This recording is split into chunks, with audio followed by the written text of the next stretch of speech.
Netradioen Flygtninge og fred bringer her en fuld optagelse af europaparlaments-komiteen for borgerrettigheder, retlige og indre, anliggenders høring af den danske udlændingeminister Mattias Tesfaye omkring Danmarks flygtningepolitiks lovlighed med hensyn til dels udlicitering af asylbehandling til tredjelande og dels fratagelse af syriske flygtninges opholdstilladelser. Høringen af Mattias Tesfaye fandt sted den 13. januar 2022. Exchange of views with Minister for Immigration and Integration, Minister Tesfaye. Welcome, Minister. As you will know, the intention today is to have an exchange of views, to have a round of questions and answers emerging from the decisions taken by the Danish authorities to not renew the asylum residence permits to people who had already been granted asylum status. So this and a decision relating to pending applications as well. So, Minister, I would like to give you an opportunity to make an opening statement first of all. Please take up no more than 10 minutes for that, and then we will hear questions from the political groups. We will have a question and answer around, and we'll try to keep it agile and dynamic, so we'll have a lively exchange. Minister, thank you very much for being here with us today. You have the floor. Thank you, and thanks for the invitation. I've been in Brussels before, but to be honest, I actually never been in the Parliament before. So this is my first day in the European Parliament. And also because of that, I would like to say thank you for the invitation. And let me first express my heartfelt condolences on the loss of David Sassoli. My sympathy is with his family, friends and close ones. And I would like to thank the Libe Committee and its members for the invitation to come here and give a presentation on the Danish government's proposal on transferring spontaneous asylum seekers to a partner country outside the European Union and the Danish asylum practices regarding Syrians. I appreciate your interest in Danish asylum and in migration policy, and I look forward to a fruitful debate with all of you. Prior to the meeting, I have answered a number of written questions from the committee, which I gather you have all received. I'll start with a brief presentation of the Danish government's vision of a new asylum system, followed by a brief presentation of the status of the Danish policy regarding Syrian refugees. According to the UNHCR, more than 22,000 refugees and migrants have drowned or disappeared in the Mediterranean since 2014. Sunk to the bottom of the ocean in overcrowded rubber boats, others have been suffocated by lack of oxygen in the back of a trunk, just as many are subjected to violence, rape or kidnapping on the journey to Europe. According to Europol, 9 out of 10 of the migrants who arrive in the Union irregularly come via human traffickers. Around half of those who reach the Union and apply for asylum do not have a need for protection, and we spend enormous resources on sending them home again. At the same time, we can hear from the UNHCR, the International Committee of the Red Cross and other organizations that they lack money to help refugees in the regions of origin. All while human smugglers earn fortunes and refugees in the regions of origin are in need of both immediate help and prospects of a better future. The most vulnerable are merely left behind. And lately, we've seen horrific examples of migrants being used as a means of political blackmail on the EU's eastern borders, and seen migrants who lose their lives on the way across the English Channel. All examples that, in our view, point in one direction, that of a failed asylum system. An asylum system should be about protecting the world's most vulnerable people from war and from persecution. I think most of us can quickly agree on that. But unfortunately, the reality is obviously quite different. The Danish government wishes to turn the tables around to create a new, more fair and more humane asylum system where we can meet two crucial responsibilities that we have as prosperous and as democratic societies. Firstly, it is to secure the social cohesion and the security of our own societies. And secondly, to secure that we uphold our fair share of responsibility towards helping those in need of protection. The Danish Vision has a holistic approach and wishes to address several objectives at the same time. To ensure that it is the European Union that has control over who enters our territory and not the human smugglers. To combat the root causes of irregular migration in countries of origin. To break the incentives that make refugee and irregular migrants risk their lives on trying to reach our shores. To provide better protection and livelihood for refugees in regions of origin, and to create an orderly, legal and humane pathway to protection in the European Union via the UN quota system for resettlement. We believe that in order to remove the incentives for irregular migration and pave way for a more democratic and orderly system, asylum processing needs to be moved outside of the European Union. And that's why the Danish government has proposed a mechanism whereby spontaneous asylum seekers from Denmark would be transferred to asylum application processing and subsequent protection to a partner country outside the Schengen area. And it is important for me to underline a few points regarding the Danish proposal. One is, it does not entail an abolition of the right to seek asylum in Denmark, but a change in where the cases are processed and where the protection is given.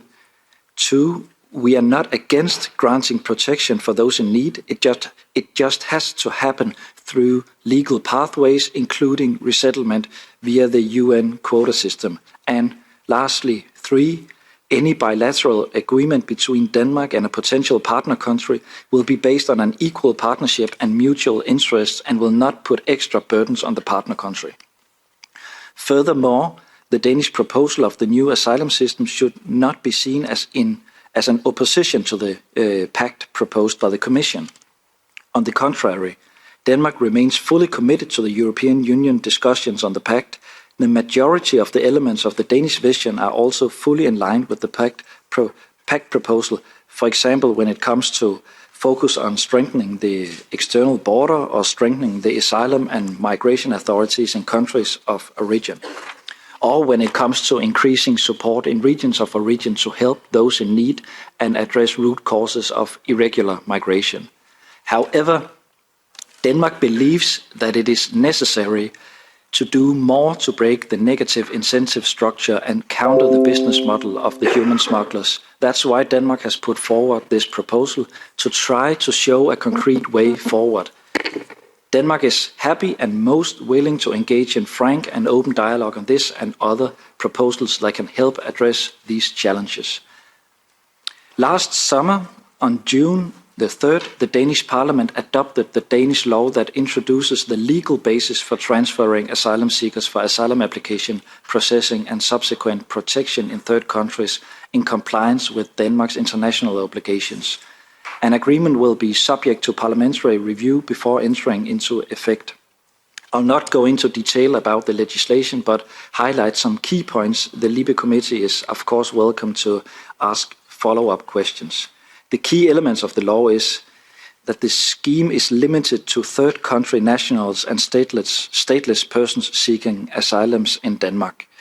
There are exemptions where an asylum seeker will not be transferred. For example, cases where transfer is not possible due to Denmark's international obligations.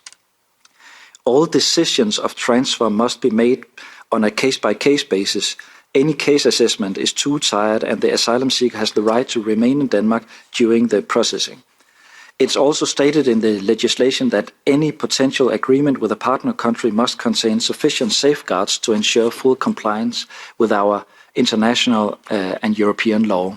The scheme is moreover conditioned by the establishment of an independent monitoring mechanism with the purpose of ensuring compliance with the guarantees in the agreement. Now let me turn to the questions of the Danish asylum practices regarding Syrians. The Danish government is pursuing an immigration policy without compromising our obligations to help people who have fled their country and need protection. We provide protection to those in need, but we also believe that when the conditions in the home country have improved, former refugees should return to their home country and re-establish a life there. Asylum is temporary. That applies to all refugees, including persons from Syria. This is a very essential part of the Danish refugee system and has been so for many years. That said, I'm well aware that the Danish approach concerning some of the refugees from Syria has caused international attention. However, from a legal point of view, it should be noted that in Denmark there are three different kinds of asylum residence permits. Firstly, what we call convention status for refugees within the scope of the 51 Refugee Convention, the Geneva Convention. Secondly, what we call protection status for refugees who because of specific and individual factors will be exposed to a risk of the death penalty or of being subjected to torture or inhumane or degrading treatment or punishment. That's according to the European Convention on Human Rights, Article 3. And lastly, temporary protection status for refugees who face such treatment contrary to Article 3 in the European Convention on Human Rights because of an extremely severe general situation in their home country, with widespread arbitrary acts of violence targeted at civilians. It's important to underline that the specific reassessment of asylum residence permits for refugees from Syria that we are exchanging views on today only apply to persons from Damascus and Rif Damascus with temporary resident permits granted on the grounds of general conditions and not on individual. Persons from Syria with a residence permit granted on individual grounds, for example, persons in conflict with the Syrian authorities due to fleeing compulsory military service, which is therefore within the scope of the Refugee Convention, are not affected. In Denmark, all asylum cases are assessed by the Danish Immigration Service in first instance and the independent Danish Refugee Appeals Board in the second and final instance.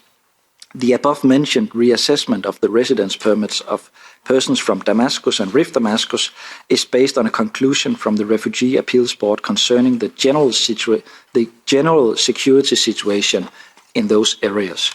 Based on available background information, the Refugee Appeals Board finds that the situation in Damascus and Rif Damascus has changed to such an effect that people do not risk ill treatment contrary to Article 3 of the European Convention on Human Rights solely by being present in those areas. The board finds that the situation in Damascus and Rif Damascus is still severe, fragile and unpredictable, but the board's conclusion is that the situation has improved and the board does not consider the changes to be of a completely temporary nature. The board's assessment is in full accordance with the Danish Aliens Act, which reflects the aforementioned criteria that a residence permit granted on grounds of the general conditions can be revoked or denied extended if the situation in the area has improved. This is the case even though the situation is still severe, fragile and unpredictable as long as the changes are not of completely temporary nature. In other words, for such refugees with a resident permit that are not granted on individual grounds but on grounds of the general conditions, it's not required that the changes should be of a fundamental, stable and durable character as required in the 51 Refugee Convention. The Danish Aliens Act and the board's assessment of the cases are in accordance with Denmark's international obligations, including the Refugee Convention and Article 3 of the European Convention of Human Rights and the case law of the European Court. The Immigration Service and the Refugee Appeals Board thoroughly review every case in order to ensure that a person with a need for protection retains his or her residence permit. The decisions are considered on a case-by-case basis in accordance with our law and as well as Denmark's international obligations. This means that individuals who, because of specific and individual factors, face persecution within the scope of the Geneva Convention or the European Convention on Human Rights will obtain either convention status or protection status. The Danish authorities also consider whether there's a family or private life protected by the European Convention on Human Rights, Article 8. If so, the resident permits will of course not be revoked. The board has made the assessment of the situation in Syria based on a wide collection. Perdone, ministro, tiene que ir terminando. I'm sorry, Minister, but could you close, please?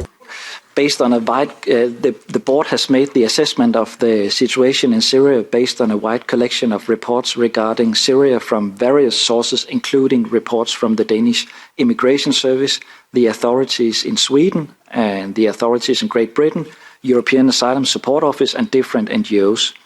The board's collection of reports regarding the situation in Syria is regularly updated.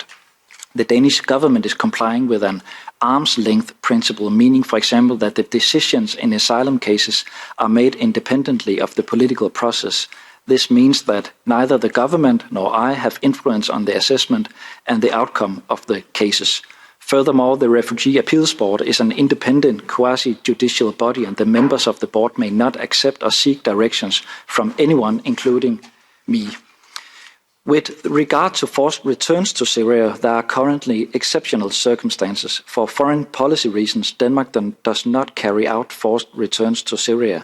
We, together with our closest allies, refrain from actions that could be viewed as normalizing relations with the Syrian regime. Denmark is in no way considering an agreement with the regime on the issue of forced returns.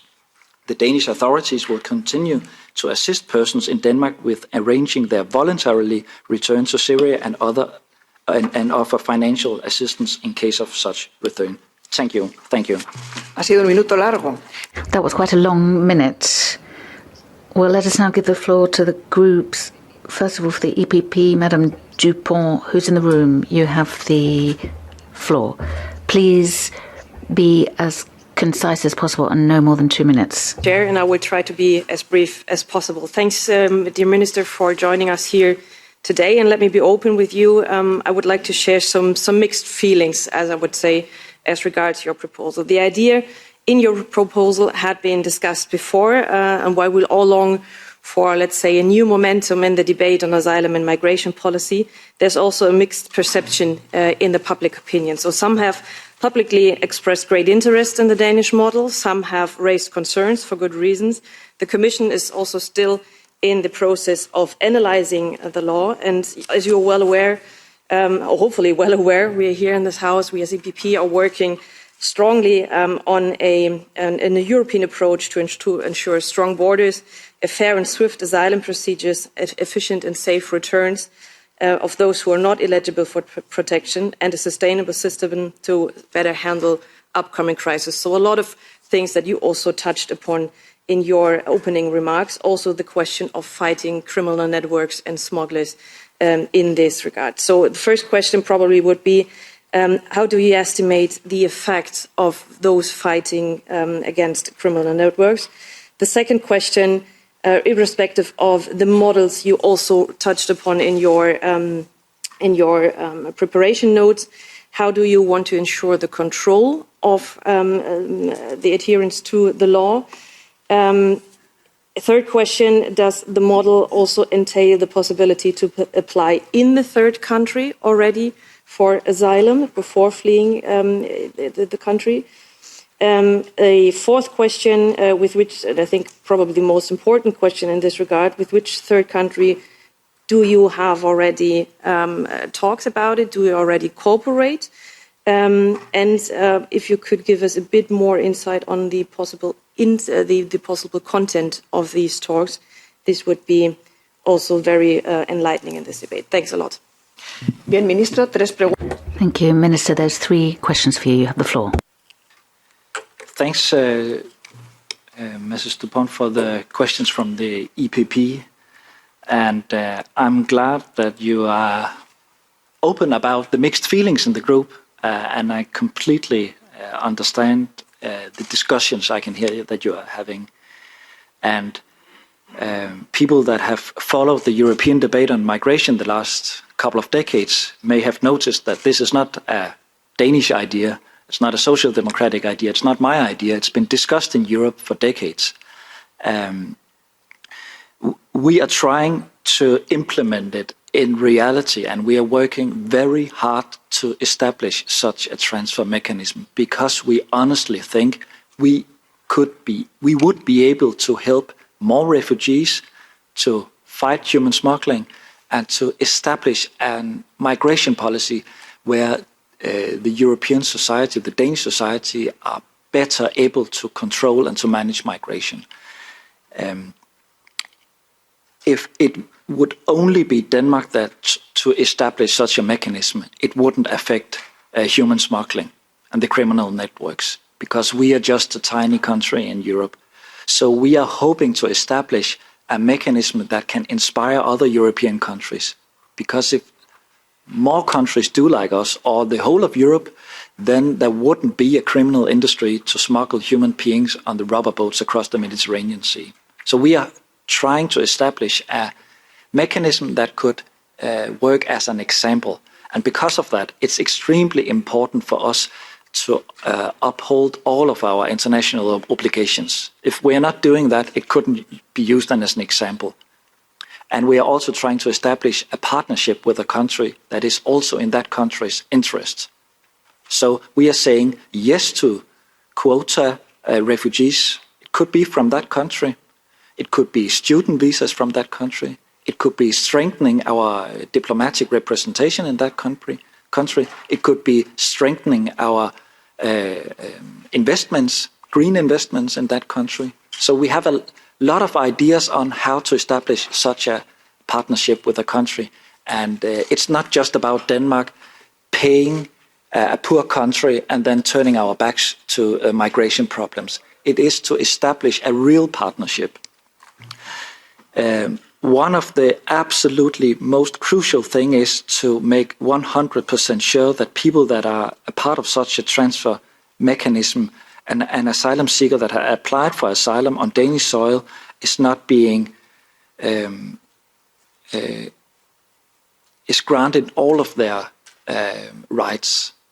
And this means that we also have to establish an independent monitoring mechanism to make sure that people are granted a lawyer, interpretation, housing, appeal instances, everything.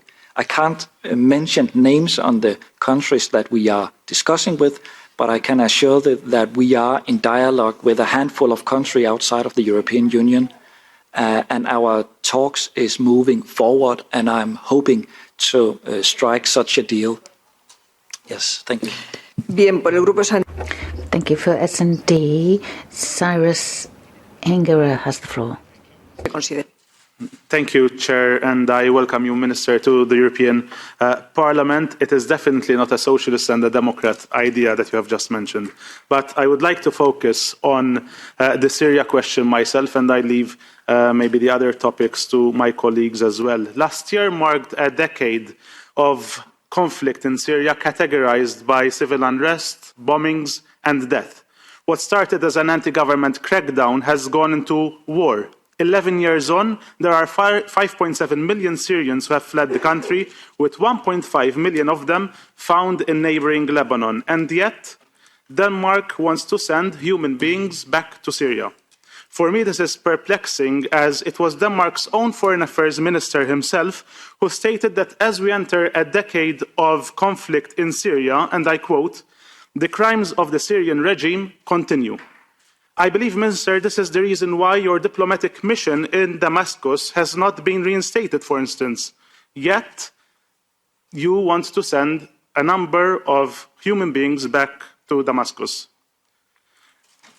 Now let's put aside the fact that 11 of 12 of the government's experts utilized in the Danish government's report, which led to this belief, have issued statements distancing themselves from the government's conclusions. Let's even put aside the Amnesty International and Human Rights Watch reports, which documented serious cases of human rights abuses and torture experienced by persons returned to Syria. The fact remains that Denmark, as you said, does not have a cooperation agreement with the Assad regime. So my question is, how are Syrians meant to be readmitted into a country which has not agreed to accept them back? Where will they go? By revoking people's residence permits without a readmission agreement with Syria, all the Danish government is doing is placing people in legal limbo and encouraging them to go to other member states of the European Union. An investigation published yesterday by Lighthouse Reports, also seen by Der Spiegel, the EU Observer, and others, finds that while Syrians have indeed left Denmark, they have not returned to Syria. Instead, they are fleeing to the Netherlands, to Sweden, Germany, and Belgium, among others. So in a sense, all your policy seems to be doing is encouraging secondary movement to other European countries and giving those escaping persecution and war in Syria a message that they are simply not welcome in Denmark. I would like to hear your views on this. Thank you. Bien, ministro, hay Minister, that's a very specific question, and we'd like a very, very specific reply, not a philosophical reply, a specific one, please. Let me start by saying that our proposal is presented by the Social Democratic Party in Denmark and is because of that a social democratic idea in Denmark. And we have formulated our migration policy in a way where we try to make sure that the Danish welfare state is able to integrate the people that are migrating to Denmark. And it's very important for us to maintain the social cohesion in our society. And because of that, we have to make sure that migration is under control. We are in favor of migration. We are writing resident permits to thousands and thousands of people each year that come to Denmark to work, to study. As family reunificated, we have absolutely no problem with that kind of migration. But the asylum system is broke in our point of view, and that's why we have presented this idea. And I agree with the Danish foreign minister that the crime of the Syrian regimes continue. But in Denmark and internationally, when you are to assess whether a person is in need of protection, that's not a judgment of the government in that country. That is a case-by-case judgment on whether that concrete person is in any need of protection. The vast majority of Syrians in Denmark is still in need of protection and is because of that getting their residence permits prolonged. But there has been a small amount of people coming from Damascus and the Rift Damascus area where the independent quasi-judicial refugee appeals board have decided that these persons are not in any need of protection. And that's how an asylum system is working. Some is getting residence permits and asylum, and some is not getting. And it doesn't matter whether they're from Syria, Afghanistan, Ukraine, Egypt, or Eritrea. Every case is processed individually. Pues gracias. Thank you. Let's now give the floor to Madam Sophie Tavel for Renew Europe. Yes, thank you, Madam Chair, and thank you, Minister, for coming here. We had extended an invitation to you last year, April, so we're delighted to have you here. And actually, the only question burning in my mind is how you can sleep at night.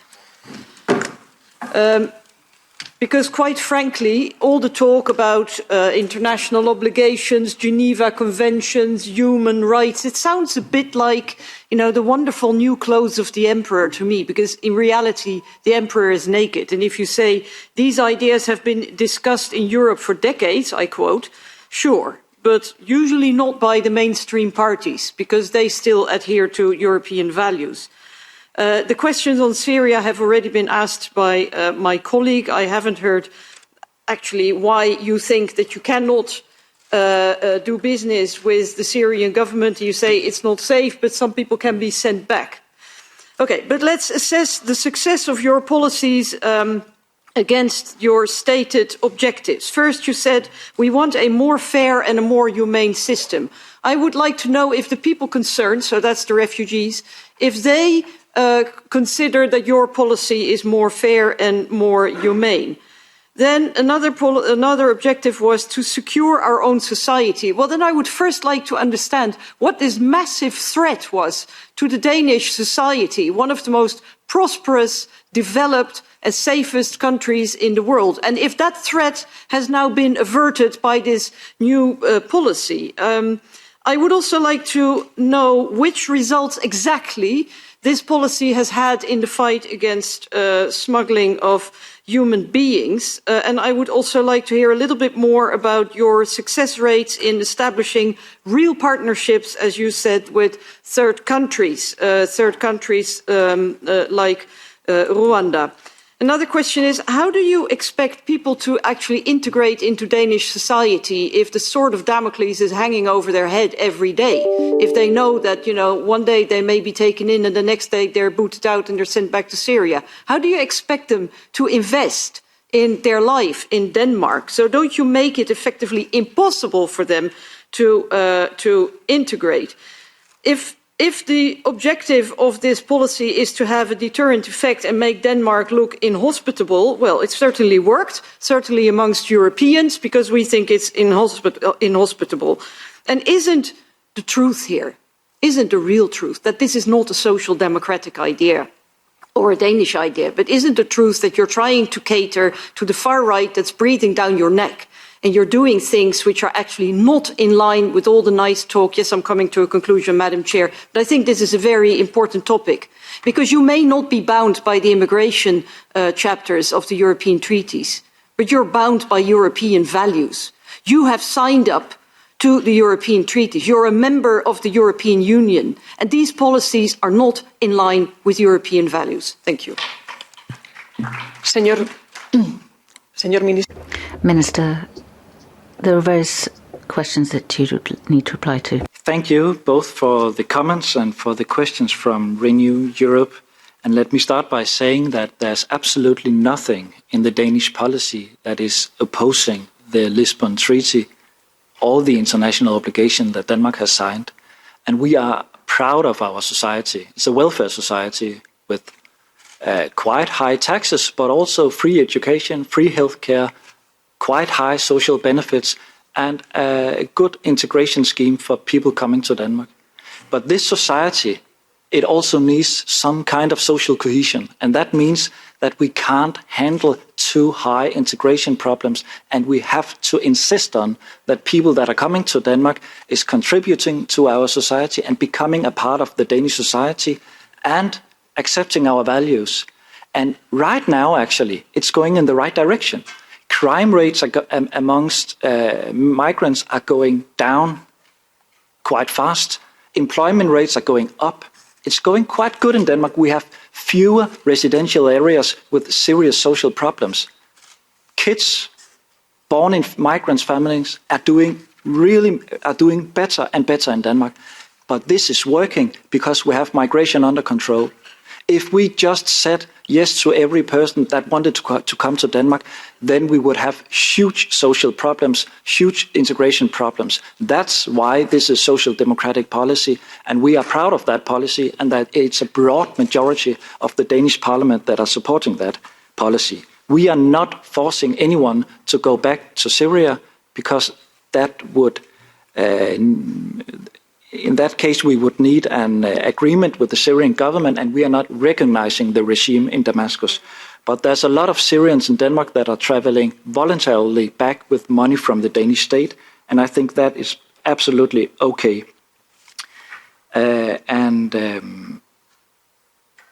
The better integration statistics in Denmark is including the Syrians in Denmark that are doing quite good. So that's just a comment. The vast majority of Syrians are still living in Denmark. They've been living here since 2015, 16, 17. They're doing quite good.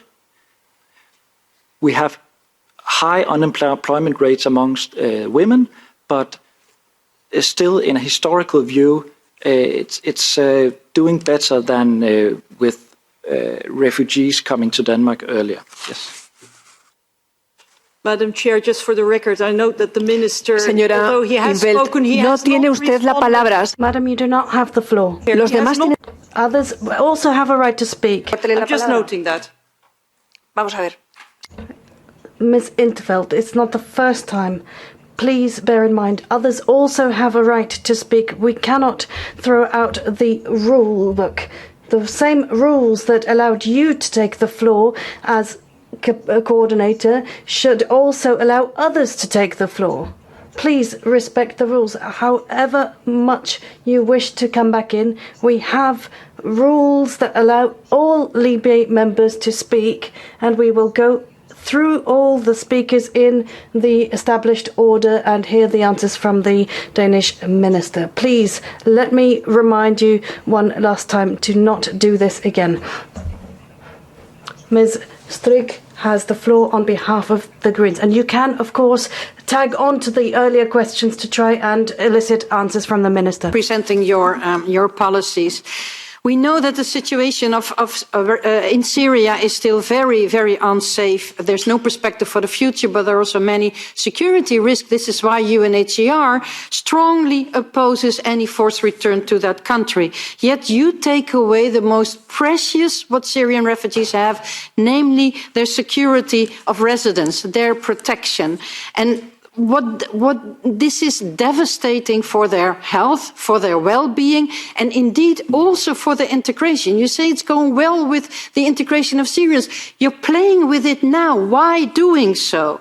And the result is only that the Syrians are seeking protection in other EU member states. Denmark is working under the Dublin system with other member states based on mutual trust and with respect for the Charter of Fundamental Rights. Yet, this also includes the right to asylum and non-refoulement.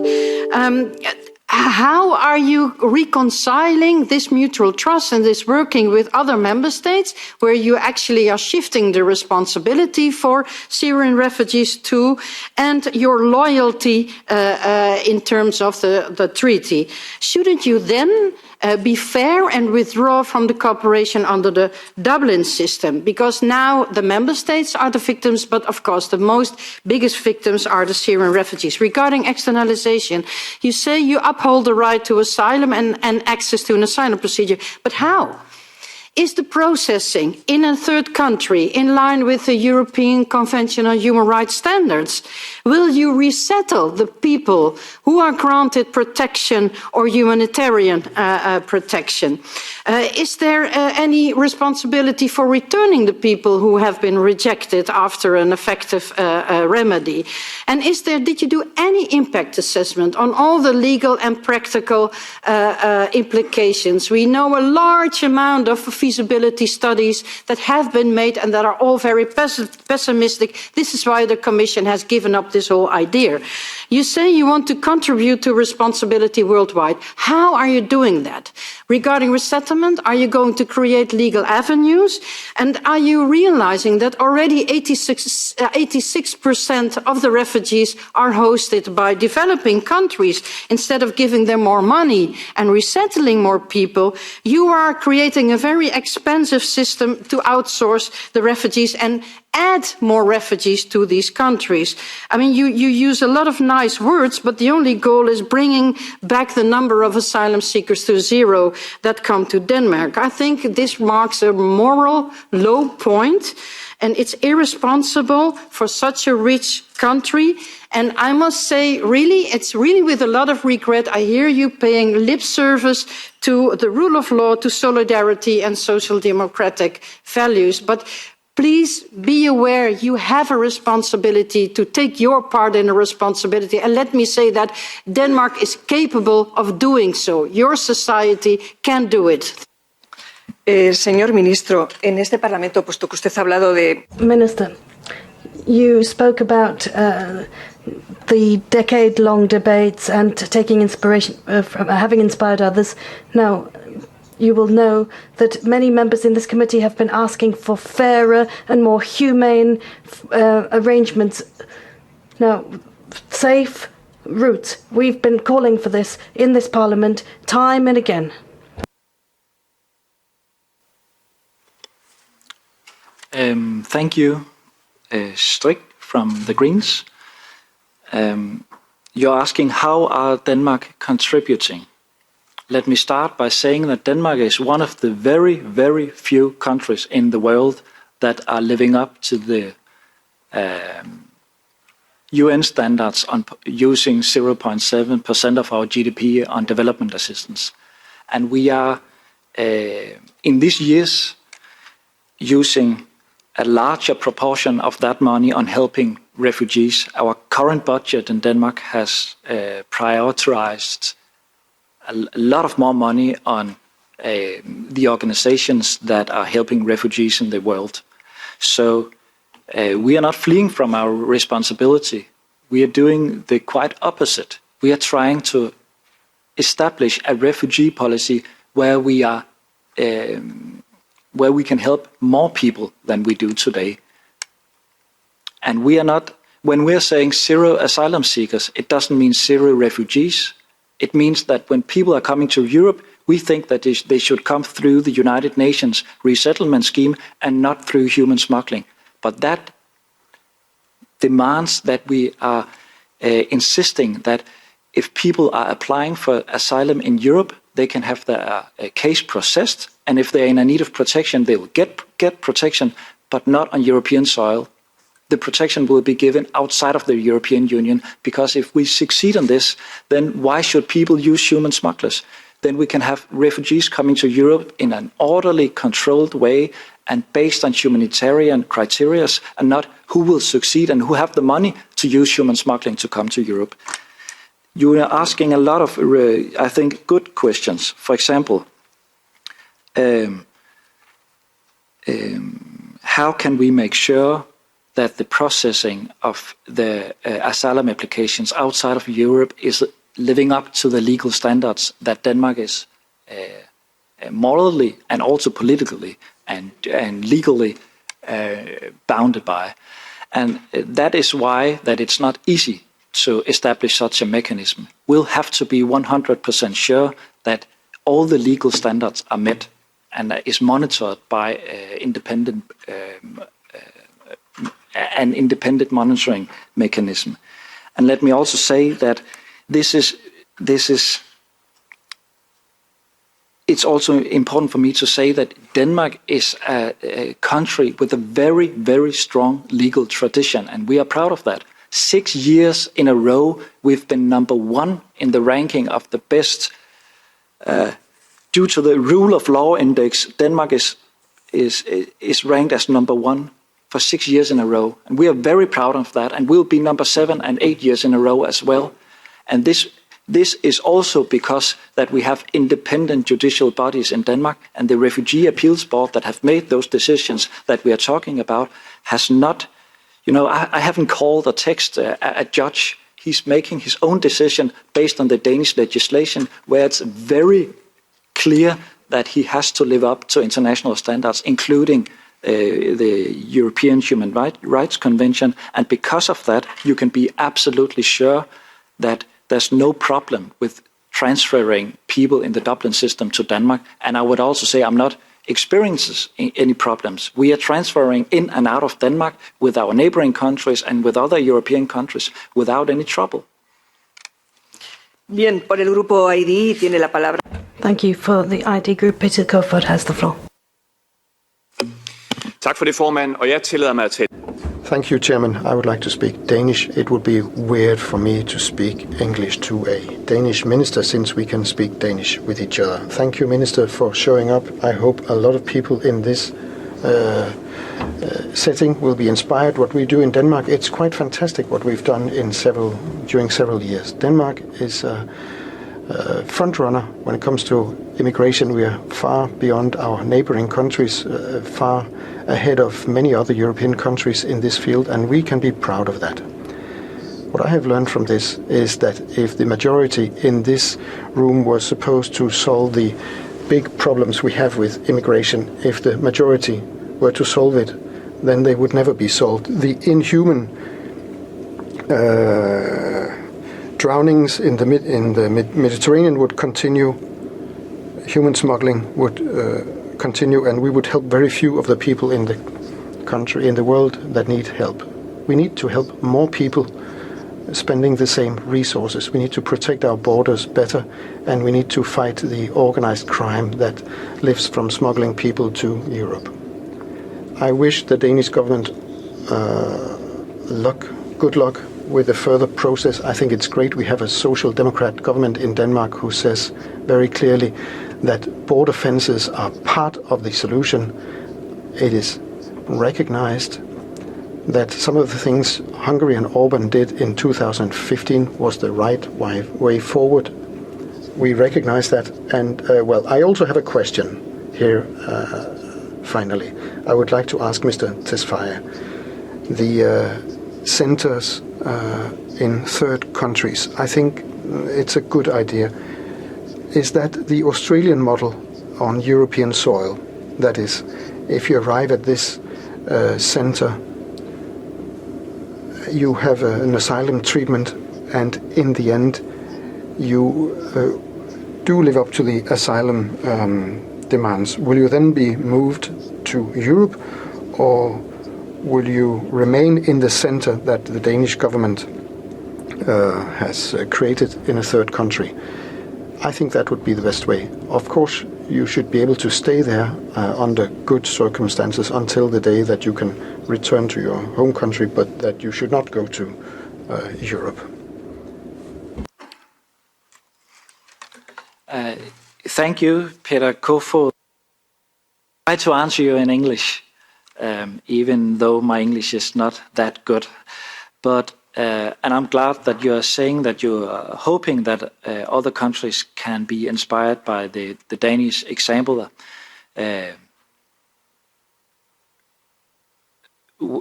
I'm inspired by other European countries each and every day, so I hope that we are inspired by each other, all of us.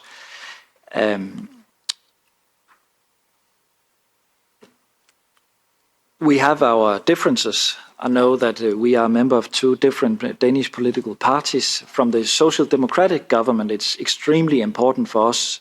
It's crucial for us to live up to our international standards and to uphold the values and the legal conditions in the European Human Rights Conventions and in the Geneva Convention. And I know that your party has some other views on that. But I'm glad that you are asking the questions on the Australian model, because the Australian model haven't been an inspiration for the Danish government. We think it had some serious problems, humanitarian problems on the islands that were a part of the Australian model.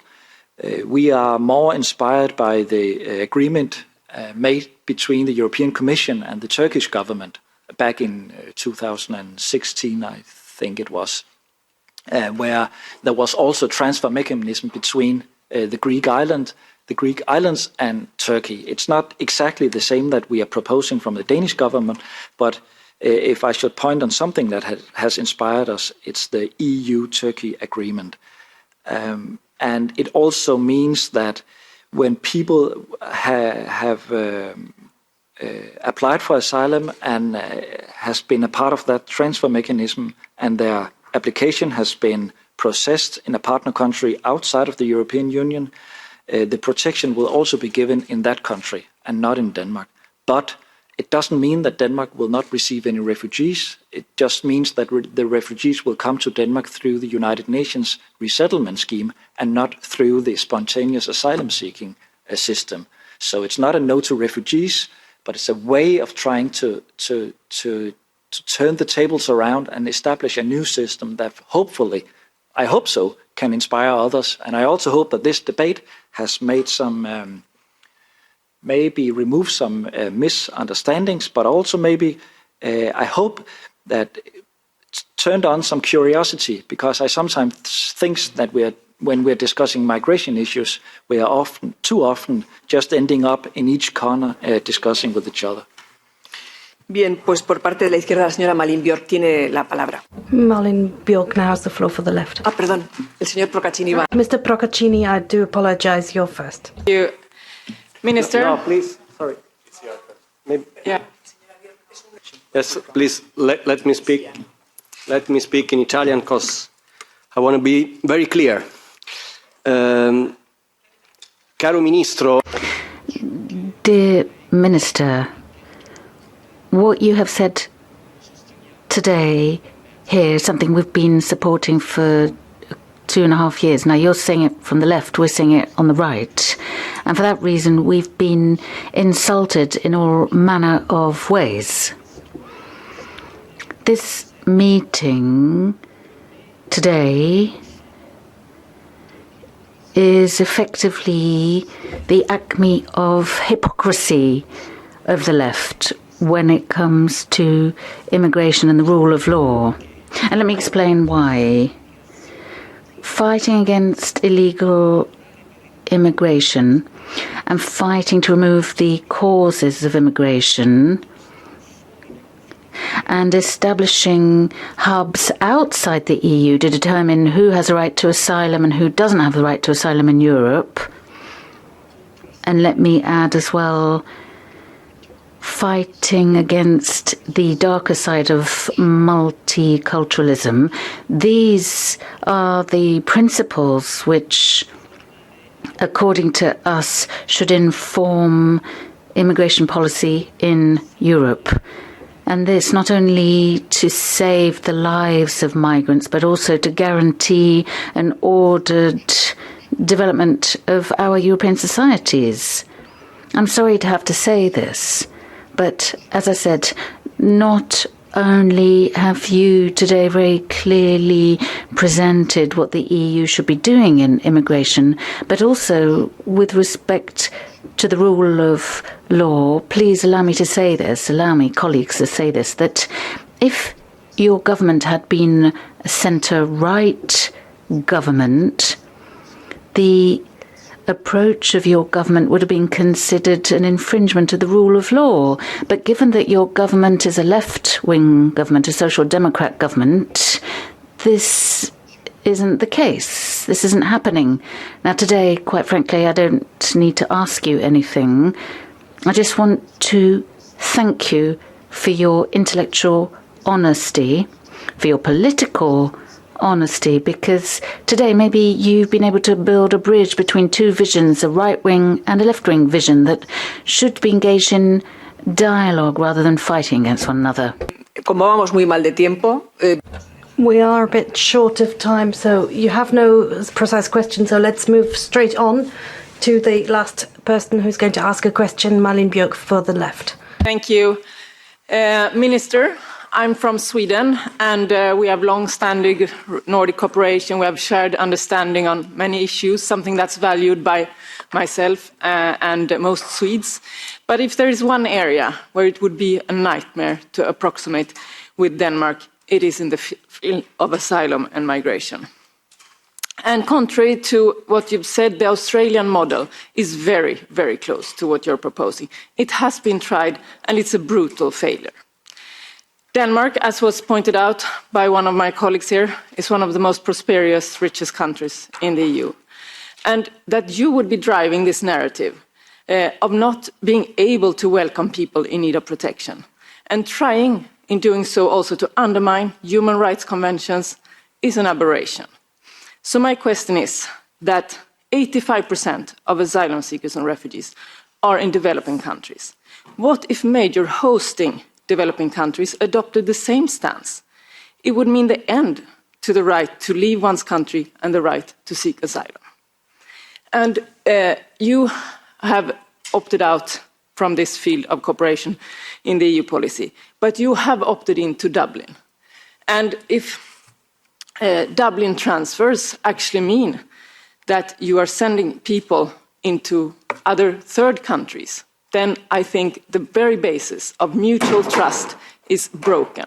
And I would be very surprised if Denmark could stay in the Dublin cooperation. Denmark would have to be kicked out. And if I would also address the issue of the withdrawal of protection stations of Syrians, it's the same there. Transfers of Syrians to Denmark, does it mean that they will up in Kigali or will they end up in Copenhagen? I think that is a breach of mutual trust and the functioning of the Dublin system. I would just finally say, please, Denmark, Social Democrats in Denmark, other progressive forces, get back in the game. Choose Nordic cooperation. Choose human rights, European human rights and international commitments. Don't choose Visegrad Club. Minister, the response, please. To the left and to Sweden, thank you for the comment and the questions. Let me start by saying that one of the countries that we have most Dublin transfers to is actually, of course, our neighboring country, Sweden, and this is working quite well, unbureaucratic. I know that there's a lot of people arguing that the Dublin system is broken and failed and isn't working. That's I can see it's not working perfectly, but seen from a Danish perspective, we think it's absolutely crucial that we have the Dublin system, and it's more or less working, I would say. Maybe I should also say that the Swedish migration service called Migrationsverket have also rejected asylum applications from Syrians. The Danish authorities aren't the only ones that have the judgment that have decided to reject asylum applications from some Syrians. I know in Sweden as well as in Denmark, the vast majority of people applying for asylum from Sweden is getting an asylum application, but it's not 100%. And to the rest of what you're saying, it sounded for me more as a speech. We don't consider ourselves in Denmark to be a part of a Visegrad club. Some of our closest allies are the other European countries with border control: Sweden, Germany, Austria, Holland, France. Good countries that we have close cooperation with, but it's not like we don't want to discuss anything with Poland. I've visited my colleague in Lithuania, and I think she's doing a good job on the border to Belarus. So I also think it's important for us in Europe not to divide our country in east and west and north and south, but try to listen very carefully to each other with curiosity and interest. What are the arguments? Mr. Procaccini, I know you're from the right. I'm from the left. I'm a trade unionist. I'm a socialist. From a socialist family. I'm a proud member of the socialist movement in Denmark. But I'm listening to what you're saying, and I don't think that Europe can solve our problems if we start just by digging the trenches between us deeper and moving in each corner and just making some speeches to each other. It won't solve anything. We have to listen to each other. And in Denmark, we had a centre-right government before our last elections. We supported most of their legislation on these matters. And right now, most of the proposals I'm presenting is supported by the former government. And I think this is working. We can't get 100% what we want, but it's a broad majority in the Danish parliament supporting our politics. And I think that's the right way forward for Europe, listening to each other and listening very carefully. And I have been listening to you today, and it's been good also for me to hear what the different opinions in the Libe Committee is.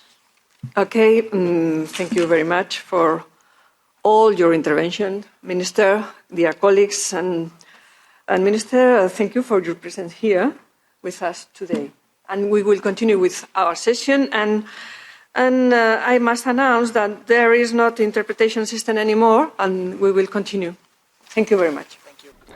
Hermed slut på Europaparlamentets høring af den danske udlændinge- og integrationsminister Mattias Tesfaye den 13. januar 2022. Man kan også høre udsendelsen her som podcast på Flygtninge og Freds hjemmeside flygtningeogfred.dk, som også kan tilgås fra mobilens podcast-app eller på YouTube. Man søger bare på Flygtninge og Fred.